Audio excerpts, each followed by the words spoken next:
Subscribe now. EU debates.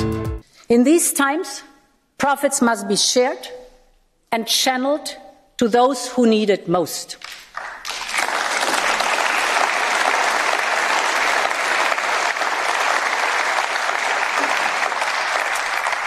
And therefore, our proposal also includes the fossil fuel electricity producers who have to give a crisis contribution. And overall, our proposal will raise more than 140 billion euros for member states to cushion the blow directly. These are all emergency and temporary measures we are working on, including our discussion on gas price caps. We need to keep working on lower gas prices.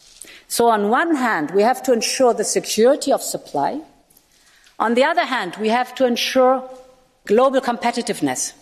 The security of supply, because the gas still has to come to the European Union, the energy of all. On the other hand, if it's too expensive, it's damaging our global competitiveness. So we will develop with the member states a set of measures to take into account the specific nature of our relationship with suppliers, ranging from unreliable suppliers such as Russia to reliable friends such as our Norwegian friends, for example. I have agreed with Prime Minister Støre to set up a task force so that the teams work for this aim together to look how are we able to lower in a reasonable manner the price for gas. Another important topic is on the agenda. Today, our gas markets have changed dramatically.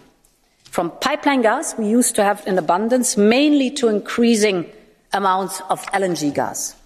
But the benchmark used in the gas market, the so-called TTF, has not adapted. So this is why the Commission will work on establishing a more representative benchmark for the electricity trading that really reflects this change in the market we have seen. And at the same time, we also know that energy companies are facing severe problems with liquidity in electricity futures markets. We will work with the market regulators to ease these problems by amending the rules on collaterals and by taking measures to limit the intraday price volatility. And we will amend the temporary state aid framework in October to allow for the provision of state guarantees while preserving a level playing field. This is very complex. This is not at all trivial, but I must say these are only the first steps. But because as we deal with the immediate crisis, we must also look forward. And therefore, my diagnosis is the current electricity market design that is based on the principle of merit order is not fit for purpose anymore. It's not just for consumers anymore.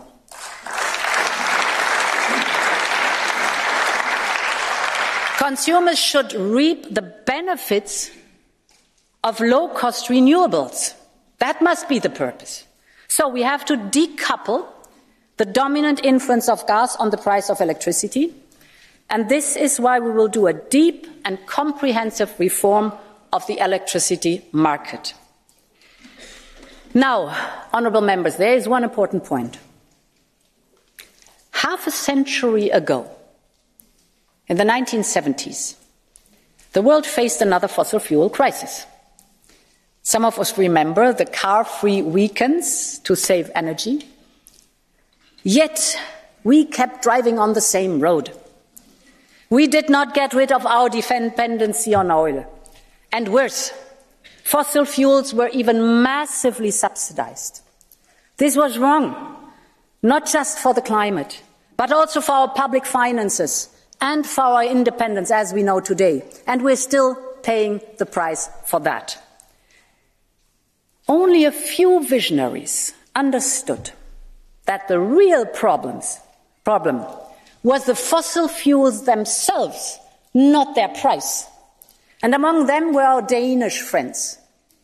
When the oil crisis hit, Denmark started to invest heavily into harnessing the power of the wind. They laid the foundation for its global leadership in the sector and created tens of thousands of new jobs. This is the way to go.